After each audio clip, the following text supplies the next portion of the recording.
I would love to have worked with both Goldust and Cody Rhodes. Both have done a lot. To me, are really That's interesting.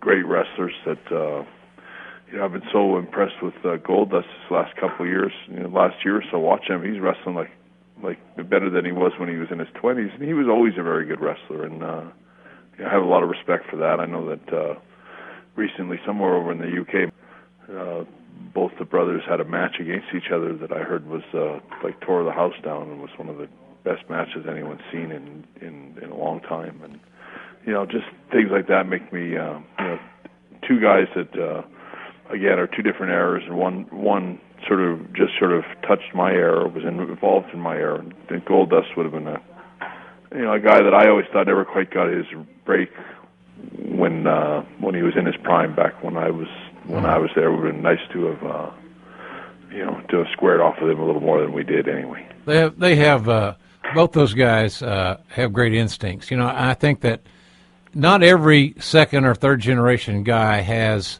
automatically, you don't just will because you're a son of a wrestler, great instincts. All men aren't created equal, and especially in the entertainment or athletic field.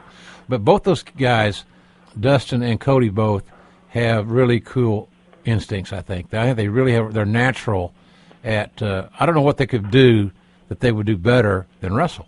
And I'm sure there are things, but you know what I mean. They just seem to have a natural instinct for what it is that is pro wrestling. Well, there's so many of like second and third generation wrestlers that have come along, including Kurt Hennig's kid, and just a lot of guys, and even Bulldog's kid that are great wrestlers that they can technically or they surpass what their fathers did in a lot of ways. And Goldust and Cody Rhodes are, when I see them wrestle on TV the last few months and things like that, I realize that they never lost their heart. They always still give 100%. And Goldust is, he's not a young guy anymore, and he's out there working like he's 20 years old. Yeah, he is. It's a credit to those guys. I think Bret, when he got over his drug and alcohol issues, it changed everything. And you and I both have seen enough guys that were great in-ring talents, and on a given day, they could be as good as anybody. But too often they were prisoners of a demon of some sort. And once he got those shackles off of him, he like you said, it looked like he never missed a beat. He got right back in the groove.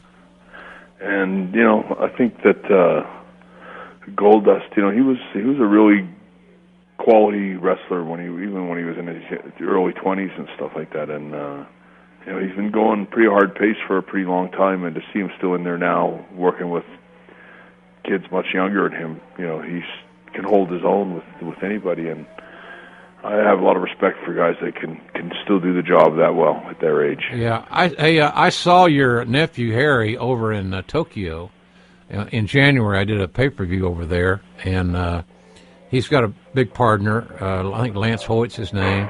They're a good team. They're really a good team. But man, Harry's a monster. God, he's a beast.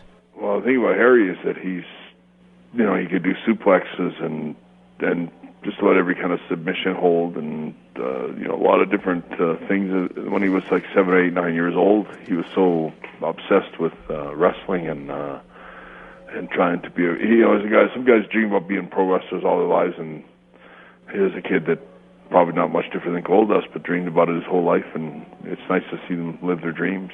I was thoroughly impressed. Physically, he is a specimen. He looks to be like a durable. He looks unbreakable. We all know that people can get hurt, but man, he really. I talked to Josh Barnett about him, and I guess guys like Billy Robinson really had a profound influence. I know on Josh, but I see kind of a little bit of that. I guess a little bit Billy Robinson stuff kind of wore off on Harry too as time went on. Maybe a second generation or a story or something, but there's a little bit of something there. I'm not sure exactly how to explain. Yeah, I know that Harry spent a lot of time with Billy Robinson before he passed away, trying to, learn all he could He was extraordinary, man. He was this kid Neville that works in WWE now. Kind of reminds me a little bit of Dynamite.